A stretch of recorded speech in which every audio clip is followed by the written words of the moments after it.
పాత్రని తీసుకున్న దాన్ని నిండుగా ఉప్పుని పోసేయండి. పోసేసి కుంకుమ పసుపు అలాగే కాకుండా ఒక 5 రూపాయల బిళ్ళని పెట్టండి. కుంకుమ పసుపు పవిత్రమైనది. 5 రూపాయల బిళ్ళ ధనాన్ని ఆకర్షిస్తుంది, అప్పుల నుంచి మనని బయటపడేస్తుంది. అలాగే కాకుండా ఉప్పు అనేది చెడు ఉంటే తీసేస్తుంది. మనకు అప్పు అనేది ఉండకుండా చేయడానికి కూడా ఉప్పు చాలా ఉపయోగపడుతుందండి.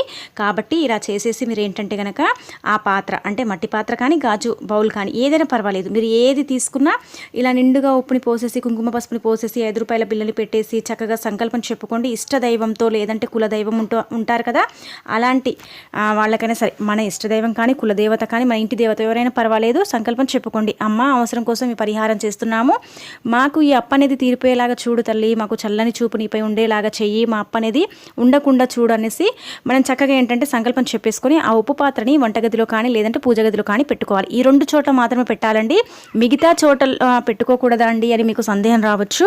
మిగతా చోట్లలో పెట్టుకుంటే ఫలితం అయితే రాదు.